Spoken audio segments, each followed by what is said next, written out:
ये खेल है। माइनॉरिटी को एक तरफ असदुद्दीन ओवैसी ले ले और मेजॉरिटी को एक तरफ बजरंग दल, हाफ चड्डा और बीजेपी ले ले। वो असदुद्दीन ओवैसी आता है टोपी ओपी पहन करके और भाइयों बहनों अस्सलाम वालेकुम कहने से वोट नहीं मिलता है। वोट लेने के लिए दीदी का तरह काम करना पड़ता है।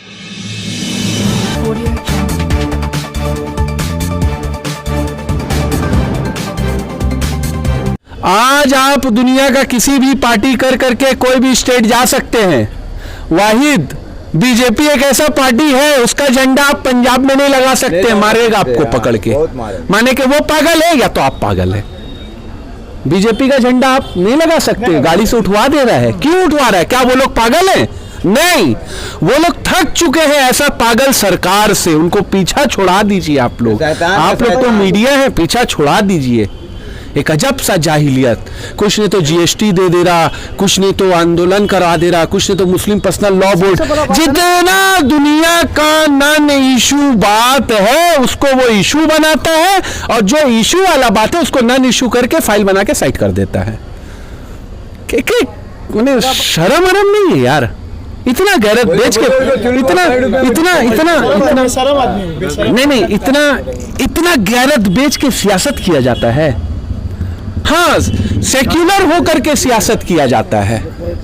सेक्युलर होकर के सियासत करने में और गैरत बेच करके सियासत करने में बहुत फर्क है, जमीन और ममता बनर्जी पर यह हमेशा इल्जाम लगता रहा है कि मुस्लिमों के साथ वो ध्रुवीकरण कर रहे हैं, ध्रुवीकरण की राजनीति कर रहे हैं। मेरा हिंदी उतना मजबूत नहीं है। ध्रुवीकरण मींस पोलराइजेशन, मींस मुस्लिमों को वो इकट्ठा अपने तरफ। अच्छा, तो हमको एक बात बताइए कि मुसलमान इंसान नहीं है? मुसलमान को जीने का हक नहीं है? मुसलमान को कामकाज का हक नहीं है? मुसलमान रह नहीं सकता, मुसलमान जी नहीं सकता है? अरे भाई मेरा एक बात बताइए, मुसलमान उनको सपोर्ट सिर्फ इसलिए करता है क्योंकि ममता बनर्जी का नीति law for each law for all है। जिस दिन ममता बनर्जी वो नीति को हटेंगी, मुसलमान उनसे भी दूर हट जाएगा। मुसलमान उनको क्यों मानता है? क्योंकि उनको संविधान पे भरोसा है और जिसको संविधान पे भरोसा होगा उसको दीदी पे भरोसा होगा और जिसको दीदी पे भरोसा होगा वो दीदी को सपोर्ट करेगा। और माने कि मुसलमान भाजपा को माने कि मुस्लिम पर्सनल लॉ बोर्ड को जो हटाता हो उसको मान ले मुसलमान उसको मान ले, जो हिंदू मुस्लिम का आए दिन दंगा करवाता है उसको मान ले।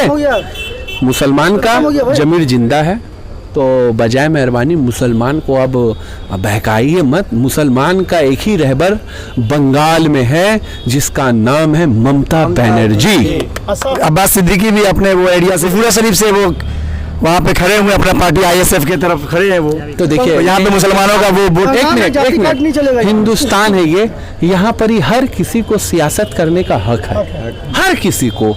अभी आप भी सियासत कर सकते हैं, आप भी कीजिए। पर हमको एक बात बताइए, वो सिद्दीकी साहब तब कहाँ थे जब नंदीग्राम में जमीन का लेके विवाद हो रहा था? वो सिद्दीकी साहब तब कहाँ थे जब मुस्लिम पर्सनल लॉ बोर्ड का लेकर के आए दिन मिचिल हो रहा था? वो सिद्दीकी साहब तब कहाँ थे जब भाजपा इतना जोर और जुल्म कर रहा था मुसलमान के ऊपर में? तब तो कोई बयान नहीं सुना हम लोग।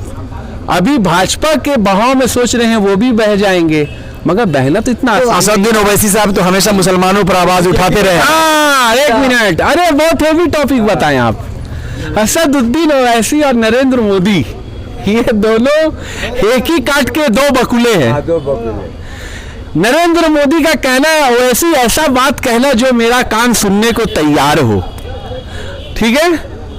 और ओवैसी साहब कहते हैं कि मोदी जी ऐसा बात बोलिएगा जो मेरा कान सुनना चाहे।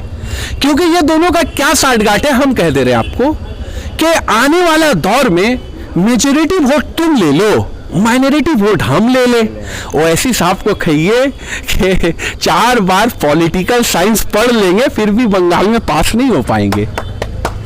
सर, ममता बनर्जी पर यह हमेशा इल्जाम लगता है कि उन्होंने एक बार बीजेपी के साथ सरकार बनाए थे और एमआईएम जो है आज तक बीजेपी के साथ कहीं भी सरकार नहीं बनाए हैं, तो फिर कैसे वो बीजेपी का एजेंट हुआ जो लोग उन पर हमेशा।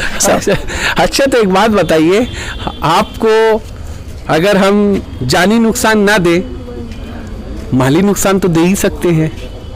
तो MIM वही कर रहा है, वो डायरेक्ट नहीं लड़ रहा है।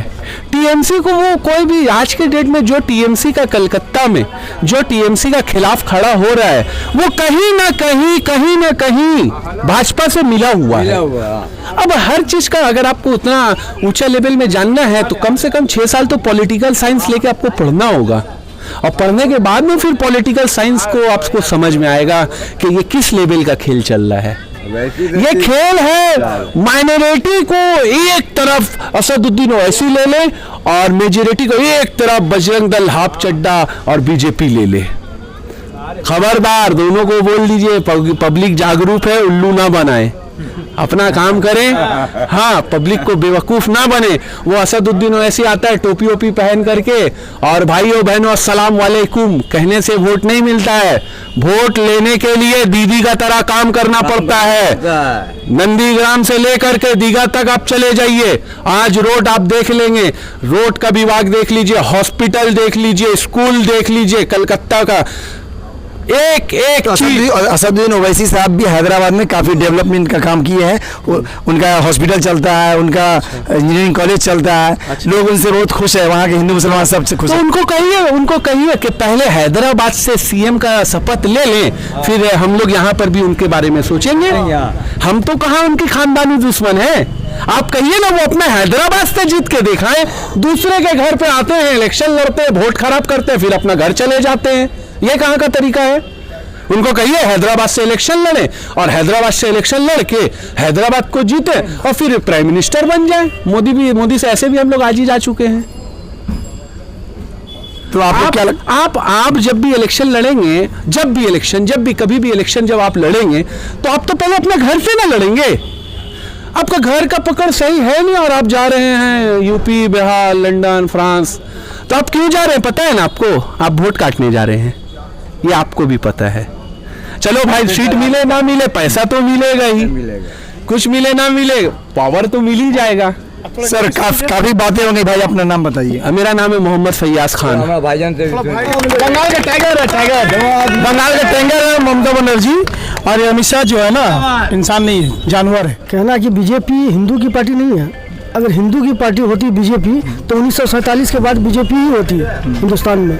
ये ब्रोकर है, मिडलमैन है, और नानी अंबानी का ब्रोकर है, ब्रोकरी कर रहा है। ठीक है, अमित शाह मोटा और मोदी दोनों।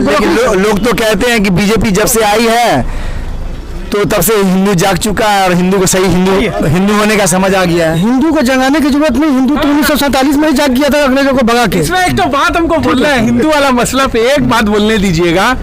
हमको एक बात बताइए कि बीजेपी पार्टी आने के बाद ही राम जी आए? बीजेपी पार्टी जब आया तभी राम जी आए? झूठ मत बोलने बना कीजिए। राम जी हिंदुस्तान में भगवान का हैसियत रखते हैं, वो थे, हैं और आगे भी रहेंगे। तो बजाय मेहरबानी राम का सहारा कम ले और काम का सहारा ज्यादा ले। भगवान को बदला राम होता है, राम भगवान है, उनका आदर मान सम्मान प्रत्येक व्यक्ति के ऊपर फर्ज है। किसी का भगवान को उल्टा सीधा बोलना ये गलत चीज है। तो उनको बोलिए कि राम का नाम कम ले और काम का नाम ज्यादा ले, काम करके दिखाएं, जनता के दिल में जगह बनाएं। सब्सक्राइब करें जनता की आवाज आप तक को और बेल आइकन को दबाएं और पाएं सबसे पहले न्यूज़।